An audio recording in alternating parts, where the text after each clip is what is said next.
Hello there. In this video we're going to continue our discussion of the rational zeros theorem. If you didn't watch the previous video on the rational zeros theorem, or if you have no idea of what the rational zeros theorem says, I definitely recommend checking out that video first before proceeding to this one. So in this video we're going to extend those thoughts discussed previously by considering the case where the leading coefficient is not equal to 1.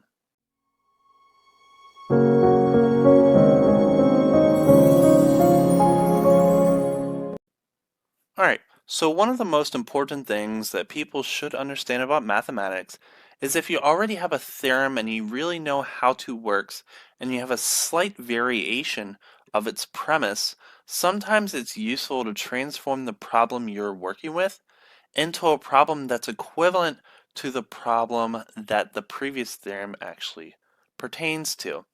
So we already discussed the rational zeros theorem in the case where the leading coefficient is equal to 1. So it's possible that we can transform this problem into another problem whose leading coefficient is equal to 1. Alright, so what I'm going to do, so let us also make an assumption that the leading coefficient of this polynomial an is not equal to 0. Else is not a degree n polynomial.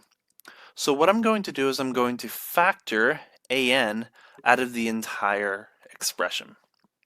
So that's going to give me p of x is equal to an multiplied by x to the power of n plus an minus 1 over an times x n minus 1 plus all the way down to a1 over an x plus a0 over an. So now these are my coefficients of my polynomial, where my leading coefficient of this term is equal to 1.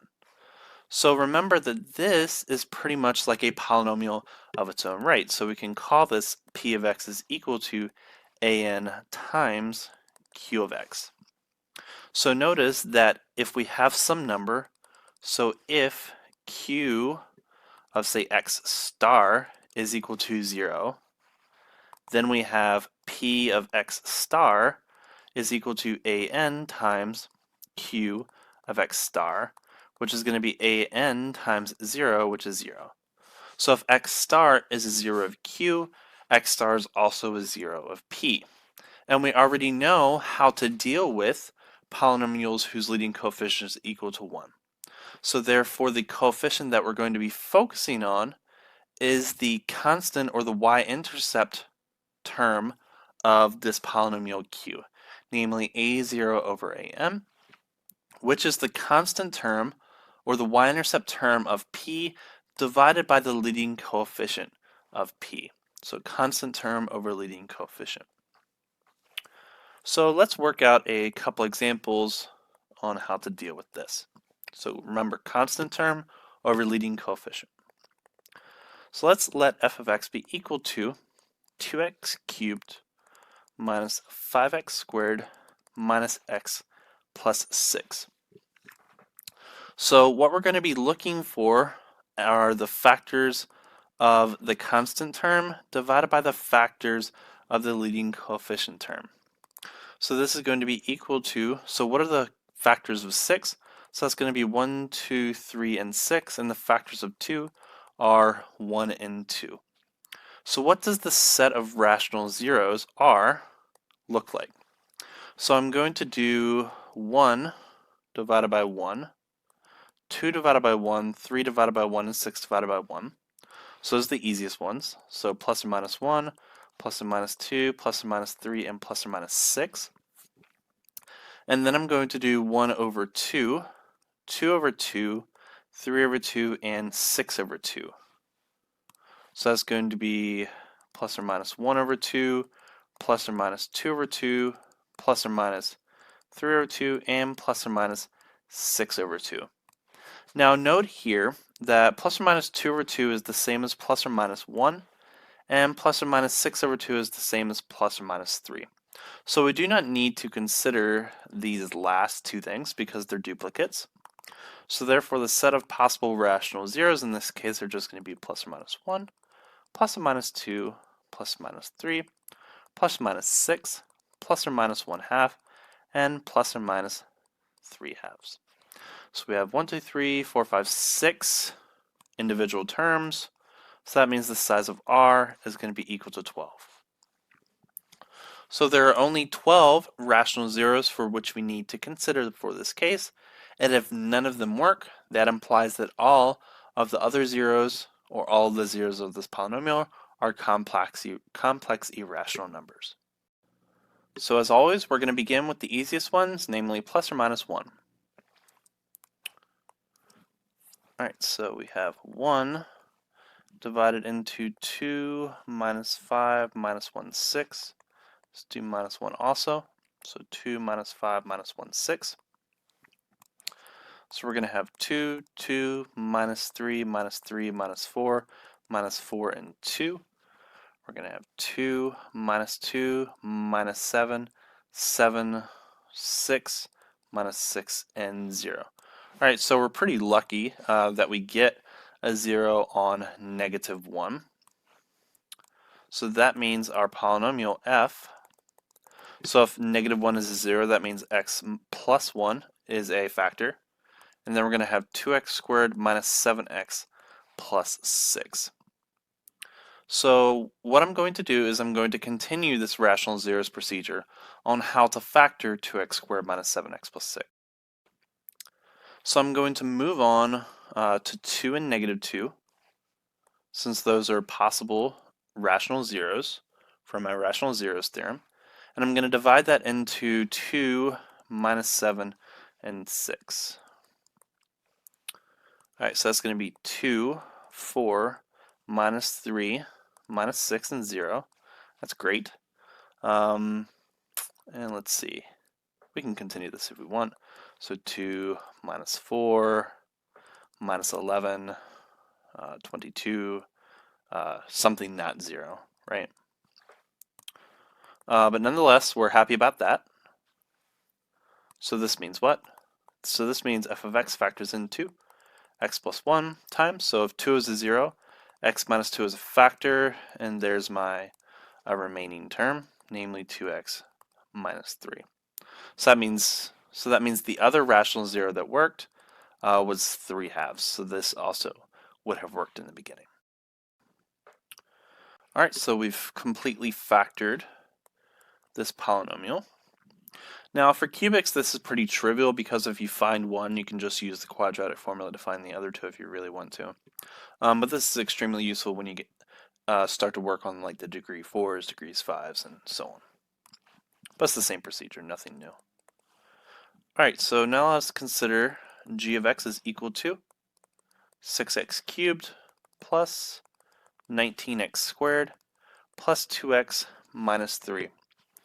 So I'm going to consider the factors of my constant, 3, divided by my factors of my leading coefficient, 6. So factors of 3 are going to be 1 and 3, and factors of 6 are going to be 1, 2, 3, and 6. So what does my set of rational zeros R look like? So plus or minus 1 over 3. So plus or minus 1, plus or minus 3. Let's do 2 now. So it's going to be plus or minus 1 over 2. So plus or minus 1 half, plus or minus 3 halves. Let's do 3 now. That's going to be plus or minus 1 third and plus or minus 3 thirds. And finally, what color do I want? Red. So let's do plus or minus 1 6 and plus or minus 3 6. So let's cancel out any repeating ones. Let's see here. We have plus or minus 3 over 3. That's the same as 1. We can cancel that. We have 3 6. That's the same as 1 half. And nothing else repeats. So that means the set of rational zeros R is going to be plus or minus 1, plus or minus 3, plus or minus 3 halves, plus or minus 1 third, plus or minus 1 sixth. And let's not forget our lonely little plus or minus 1 half. So we have 1, 2, 3, 4, 5, 6 individual absolute value numbers. So that means the size of R is going to be equal to 12. So there are 12 possible rational zeros for which we can have. So what is our polynomial equal to? So g of x was equal to 6x cubed plus 19x squared plus 2x minus 3. So let's start off with our basic ones. So 1, so 6, 19, 2, and minus 3. Minus 1 is going to be 6, 19, 2, minus 3. All right, so what do we have? We have 6. 6 times 1 is 6. That's going to be 25. That's going to be 25. That's going to be 27. 27 minus 3 is going to be 24. So that's no good. So 6, that's going to be minus 6. 13. Minus 13 is going to be minus 11.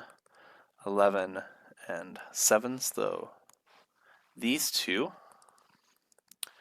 don't work. So that crosses out plus or minus 1. Let's work on, let's see here. Let's do plus or minus 3 next. Let's see, 3. So 6, 19, 2 minus 3. And minus 3, 6, 19, 2 minus 3. So 6 is going to come down. 6 times 3 is 18. 18 plus 19 is going to be 37. Now notice here that 37 times 3 is going to be near the 90s. 90 plus 2 is going to be something a little big. And then that's going to multiply by 3, which is going to be significantly larger than 3. So this isn't going to be equal to 0 regardless of what it is. So sometimes if these numbers behave a certain way, you can usually deduce whether it's going to be 0 or not really early on. So 6 is going to come down. So this is minus 18. Now notice that 19 and negative 18, even though 18 is usually a little bit large, that comes down to 1 and brings that number down. So negative 3 times 1 is going to be minus 3.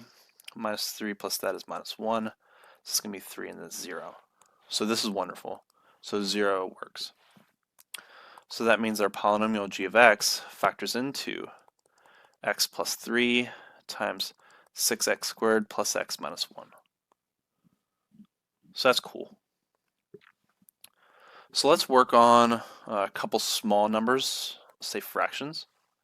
So let's do 1/2 and negative 1/2. So we're going to be working on 6, 1, minus 1. 6, 1, minus 1. So let's see if 1/2 and negative 1/2 are zeros. So we're going to have 6. So that's going to be 3, 4, 2, 1, 6, minus 3, minus 2. So negative half of negative 2 is going to be positive 1. That's going to be 0. Right? All right, so notice that negative 1/2 is a 0. So that means x minus 1/2 is a factor. Right? Now usually we do not write this way. Sometimes we usually write this factor as 2x minus 1 is equal to 0.